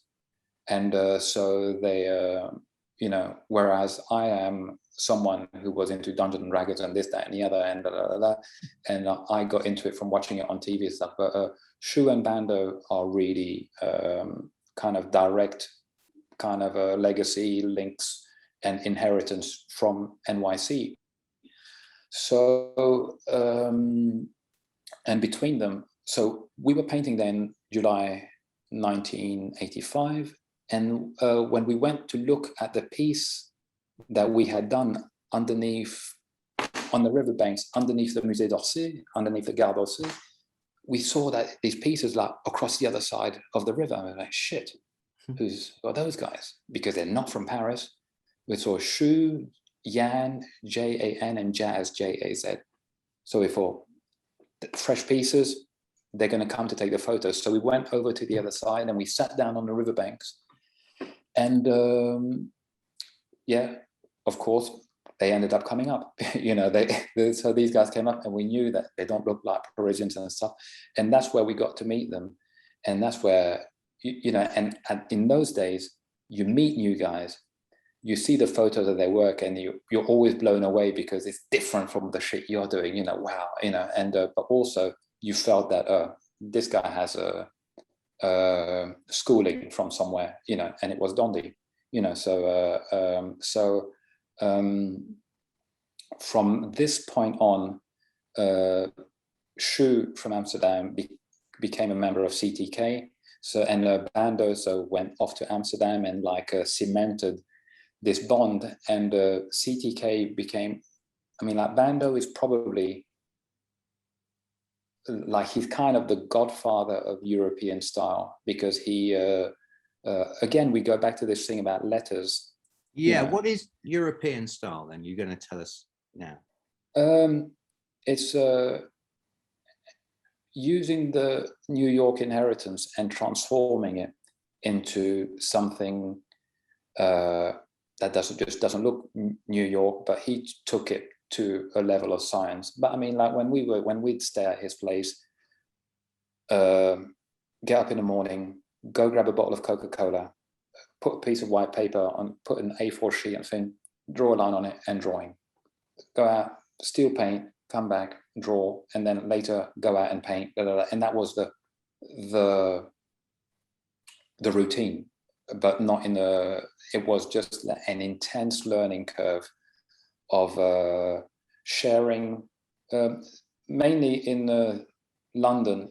Zaki, Pride, Scribbler, and myself were the kind of the four main guys, I would say, of TCA in London, and all of them are talented, but I was the youngest guy then. I'm born in '67, and I was the youngest guy then.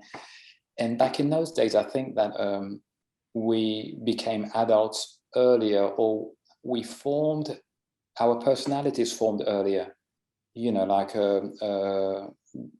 and we, you know, that's why you had people, talented musicians and stuff, you know, in the 60s and 70s, like, wow, they were that young when they did that, wow, incredible. But I think, you know, people were just matured earlier back in the days, you know, like, and when you think, I just saw that the other day, that Herbie Hancock did Watermelon Man when he was 23, you know, it's like, wow, you know, like, okay, Herbie Hancock is next level, but still, you know, so all into lettering and all sharing. And that's we'd meet as TCA in McDonald's on the Strand downstairs every Saturday, because we came from all the different corners of London, and we'd meet and share and influence one another, you know, and then when Bando had come to London in late '84, we missed him. He was looking for, where are these guys? They're really good. I'm going to burn them. I'm going to burn them. I mean, that was the competitiveness of the thing then. And then, but I think Zaki or someone had crossed him, and they kept numbers. And Scribbler and I, Scribbler called him again springtime '85, and then he came over, and then we met, you know. And he was, I'm going to burn them, and I'll burn them. And then when we share books and stuff, they go, oh, do you want to be in my crew? Or do you want to be in my crew? You know, so in the end, we become friends, because it's a case of a mirror case of if you can't beat them, join them, you know. So we join one another, you know. And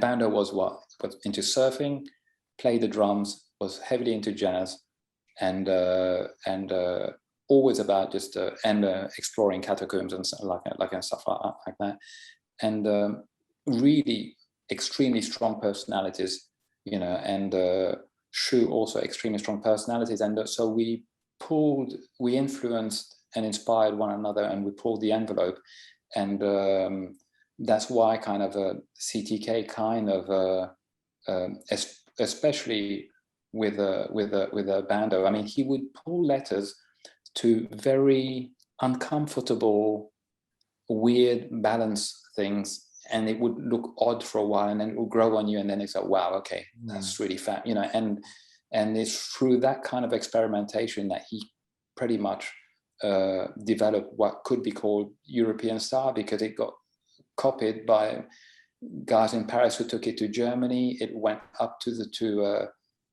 you know, like it inspired Shu, and Delta inspired me. It went up to Scandinavia. I mean, it went all over the place, you know. It came back to the UK, you know, so pretty much all by himself. Even though we were massively influenced by New Yorkers, you know, I mean, there were pieces that he did that he was not proud of, because he said, oh, that's way too much like scene, you know, but in the end, he changed and transformed it into his own, you know. And it was all about that, you know, between inspiration and how we reinterpret what we're inspired by, you know, in everything, you know, how we can hear music and then write stories, you know, or hear music and paint, you know, or hear music and dance, you know, and vice versa, you know, hear rap lyrics. That's what's that? Cool Keith from Ultramagnetic MCs. His lyrics were so figurative, you know, so yeah, so that's the war behind. And Shu, I think it was 2005. He was hanging with Eric Hayes, whose writer name was SG3, but who also did the Def Jam logo, Beastie Boys logo, Public Enemy logo, you know, EPMD logo, you know, it's like bam, bam, bam, bam, bam, Run DMC logo, you know. Eric Hayes is Eric Hayes. And Shu started to mess with this thing called calligraffiti, you know, because he always actually liked script also, you know, so that's why the brush stuff that he did, at the top there, you know, so all this kind of calligraphy style. And there's actually, and there's actually a very interesting show in that's going to kick off in Berlin. Shu just went back. He told me he's back in Amsterdam now. But there's an interesting show called Letters that's going to open in Berlin at Urban Spree soon. At the end of the week, this year, I think. This month. Any ideas when exactly? Sorry. Any idea when exactly, mate? This month, this year? At the end of this week in Berlin. Oh wow. Yeah. Well, so with a lot of different graffiti influenced guys, but also some hardcore writers who also became do different forms of calligraphy, you know. And so. Oh right. So London right now is covered in tags. London right now is covered in tags. Love it. And there are whole disused office blocks that are entirely covered. There are vans along Whitechapel High Street, you know, that never move because they're always there for the market, and they are covered. I have even seen a privet hedge, a massive white tag on it. Someone very sensibly thought, I'm going to just use white. What's it for me? It was always if like if you're traveling and you go to one of these big modern cities and you don't see anyone writing their names, you don't see any names written anywhere, you have to wonder yourself, man, what are the youth doing? Well, they've obviously really been out during lockdown, haven't they? Expressing themselves, developing their passion. Yeah. But even in the mid-90s, when you travel and you go to cities where you don't see writing anywhere, you'd wonder, wow, what are the youngsters into if they're not writing? I mean, and it's really bizarre. More than ever. And is that something that you've noticed, that there's sort of more people than ever? Is it a good thing? Is it a bad thing? What do you think? I mean, or did it just explode because of the sort of tacit permission to go out at night and spray? It's used office block. I think that there's a kind of a nothing to lose, but it's like we have some seriously brave people out there, because the level of surveillance now compared to back in the days is insane. They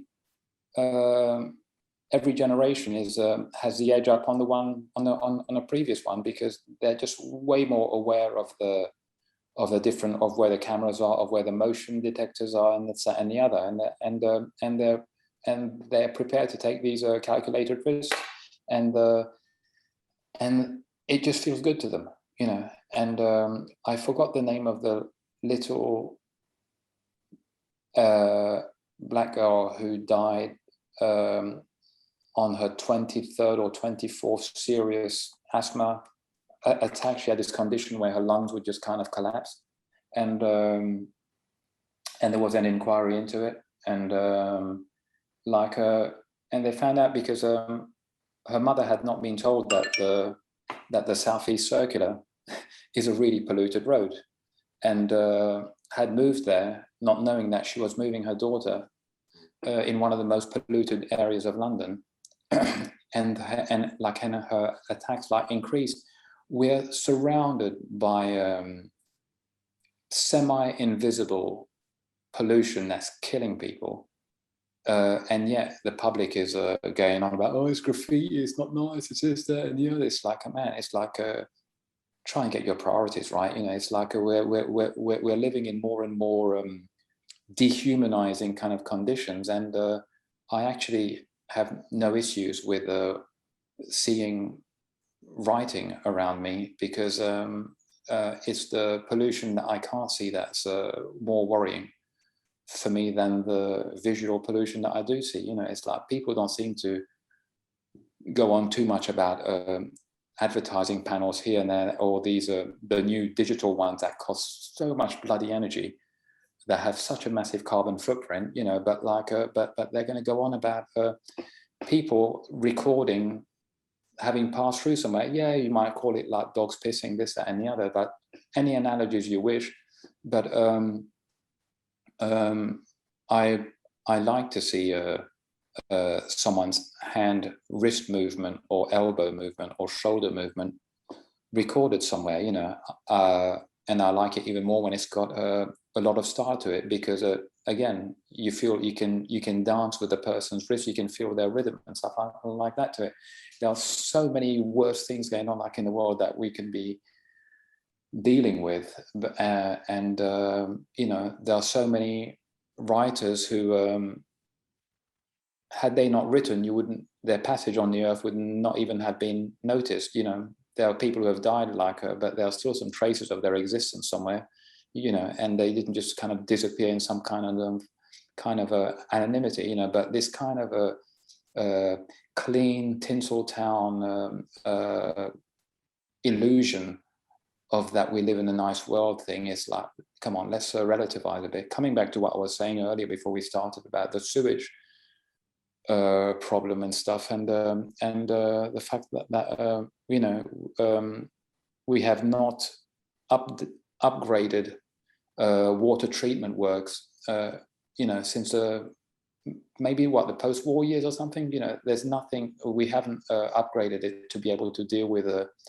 the amount of hormones and other medicines and chemicals and microplastics, all that stuff that ends up in the water, you know. And like and there's so much that we can actually be doing before worrying about removing tags from storefronts and stuff like that. We're only just selling products that most of them have not been made in a very ecological way, you know. Like there's, you know, there are way more worthwhile causes to be espousing than trying to remove graffiti, you know. Like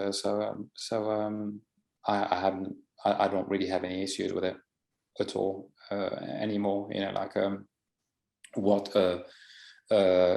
corrosive traffic fumes and air does to buildings is you know just as or more destructive also to humankind than street level tagging, you know. You know what you were talking about, disused office blocks. Yeah, you know, how many of those do we have? You know, what were they built for? You know, like, sorry, we have plenty right now. Believe you me, yeah. It's quite surreal. Yeah. So, are you in this calligraphy and graffiti? No. What was it like? I got way too much other stuff to do. Like my friend Pascal over at Urban Spray, like he told. Tell the listeners what you've got on at the moment. Oh, I say I got a couple of prints coming out and stuff, but that's I'm organizing. There's this event in Bourgogne in Burgundy called they call it Street Art on the Rock, but I participated in that event with Delta and Futura as a Defumo, which is our thing that when we come together, Delta, Futura, Mo, Defumo. We did that in 2019, and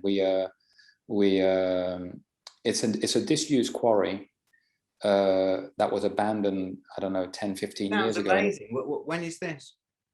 I'm painting there with an artist from Rimini called Aaron towards the end of June, in the last week of June. Painting publicly, people can come see, or is it just making a piece? Yeah, people can come and see. I mean, like COVID restrictions and stuff. We'll see how all that stuff goes. But we took part on that festival with Delta and Futura in 2019 and painted 2 big murals. So it's this disused quarry. The stone from which the plinth of the Statue of Liberty is made from that. The Arc de Triomphe is made from that. There are a good few bridges in Paris are also made from it. It's a stone called Comblanchien. It's a very dense white stone. It's not quite marble, and it's a very nice surface to paint on. And this disused quarry, I mean, like there are apparently loads of quarries in that area of France.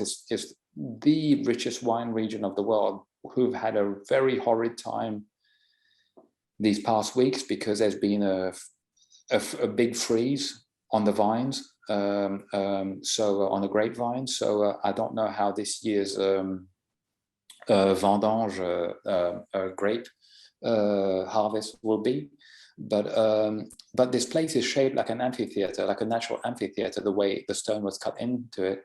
So I'm trying to help them to develop the site to become like a cultural arts center type place. So I handle inviting guests to come and guest artists to come and paint there or do other things there. So Aaron and me are painting there at the end of June, and in August it's going to be Delta, Teach, and Il Bordalo from Portugal who are going to be doing like sculptures there. You know, I'm working on that stuff on the organizational stuff. I have a mural that I was supposed to do in. And sorry, mate, where can people find out more about that? Do they follow you on Instagram, or is there a dedicated? There's an Instagram account called La Carrière, LAKRRIERE.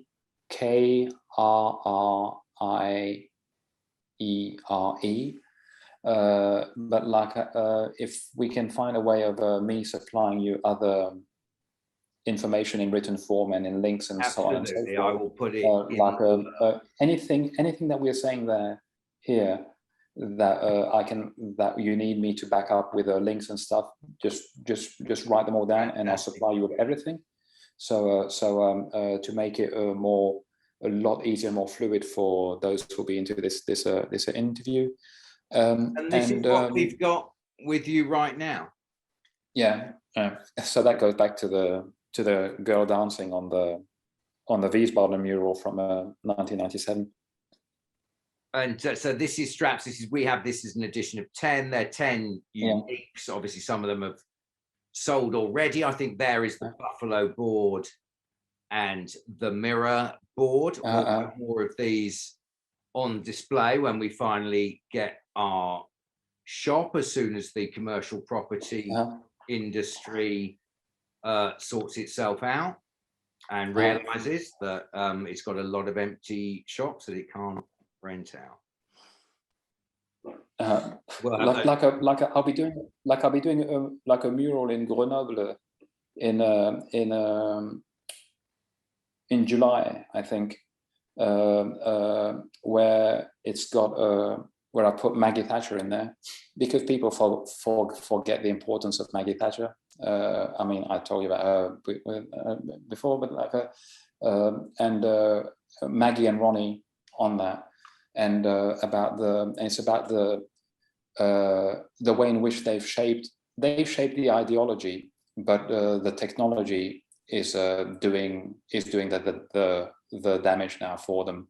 You know, you were talking about Dominic Cummings earlier, but like, and it's basically the digitalization of the world, and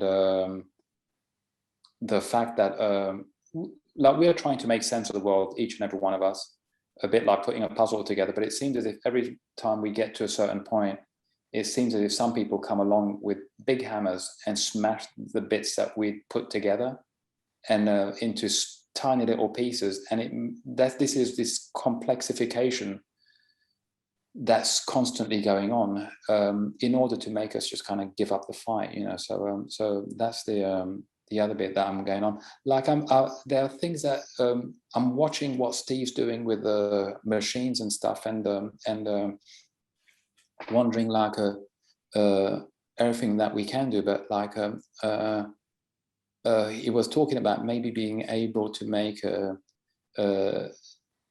kind of book covers, and then the contents can be done somewhere else. And so, I mean, like the technology is there, and it's just like how we're going to use it. But I've also been talking to Pascal from Urban Spray, and it's something that I'd like to see happening. So these are all the goings on in my mind, like how in a post-COVID world now are we going to make a kind of a network of like-minded people. So it's a network of galleries who are okay galleries, you know, who are not shafting people, and suppliers, craftsmen, and how we can set a network of, oh, you need to have this done, that we have a list of people whose businesses we can keep afloat, because we actually need that kind of expertise, and it would be a real shame if you really lost it, you know. So it's how we share this kind of list of the different suppliers, whether they're printers, cabinet makers, whatever they are, whatever they're into, you know, like so this is something that I'd like to talk to kind of more people about. We've been talking about it with Pascal here in Berlin since like since a while, but it's like and I've been trying to tell a few friends about like what Steve's doing and stuff like I can see that he's doing stuff with a stash now, so I'm really happy to see that happening. And it's just like it's for other artists to come with oh, I'd like to try this, can we do that, you know, and well, let's have a go, you know. It's we really need to break new ground here, or kind of all the time. It's just like the limit is our imagination, you know. So and also this kind of a cottage industry level thing of it, you know, like we are networked globally, but also we're working locally, and like as well, you know, like and because for me much of the future is going to be kind of a local, regional, and as far as foodstuffs go, seasonal as well, you know. So there are all these kind of principles that we can adapt to the way in which we work as well, you know. And the reason why I'm doing this thing in Bourgogne in Burgundy is also because it's in the middle of nowhere, and I'd like to be able to see culture happening not just in big city centers, but to get people out of the city centers and go out into the country, you know, like because the small towns have been completely kind of blighted by modernization, you know, where they get told that, oh, you need to have a big shopping center on the edge of town that's going to make jobs and stuff, but actually it kills the heart of the town. And it's done that systematically to so many small towns all over the place. And you know, then the shoemaker goes, and the butcher goes, and the this goes, and the that goes, and then like the dentist goes, you know, oh, we're going to set you up with a hospital in the nearest town, which is like a nearest bigger town, which is like, you know, 30 miles away or something. You know, this is the kind of shit that goes on all the time. But it's like but the people who do this, you know, they're going to call themselves patriots, and you know, they're going to talk about sovereignty and taking back control and stuff, and it actually kind of dismantling you know, communities completely, you know. So this is the kind of stuff that we deal with. But like with Steve, like we talk a lot, and then we try this, we try that, you know. There's some lettering stuff that I sent him as well, but like I just let him kind of get on with it, and then I'll see wherever I can help. Like I'll help. I was very happy to be able to contribute to doing all the logos and all the look of the website, you know. Yeah, you know. So I mean, since what's that? I met him when, like January 2002 or something, or February 2002, you know. So I mean, you know him since longer, you know. But like I roll with the people that have never done me wrong, you know. Like I'm around, you know. But yeah, we've all got bits going on here and there, and I've got a record cover coming out for Son of Noise. It's the very last EP, very last bit of music that they're going to put out, and it's a gatefold EP, you know, like a fully artwork, color, blah blah blah, white vinyl and everything. White, you know, vinyl. So, sorry. White vinyl. I've never seen that before. Yeah. So I'm waiting for that to come out. You know, and I did that to them as, you know, a favor for my mates, you know. So you know, there's also I try to earn money somewhere so that I can do some stuff for the hell of it and for the fun of it in other places. That took ages to do, but like I'm waiting for that to come out. I'm doing a pizza box for my friend's pizza place. I'm trying to see whether we can make a pizza box that people won't throw away. Yeah. You know, however oily it gets, you know. so I don't know. We're just checking out all the possibilities and stuff. You know, people just chuck away pizza boxes and stuff. You know, like maybe some of these ones might beautify them. Yeah. You know, it's so you know, thanks enormously for making the time tonight, doing all that, and juggling family, homeschooling, COVID, etc. Yeah. Enormous. The times we live in. Yeah. Dude, thank you very, very much indeed. No problem.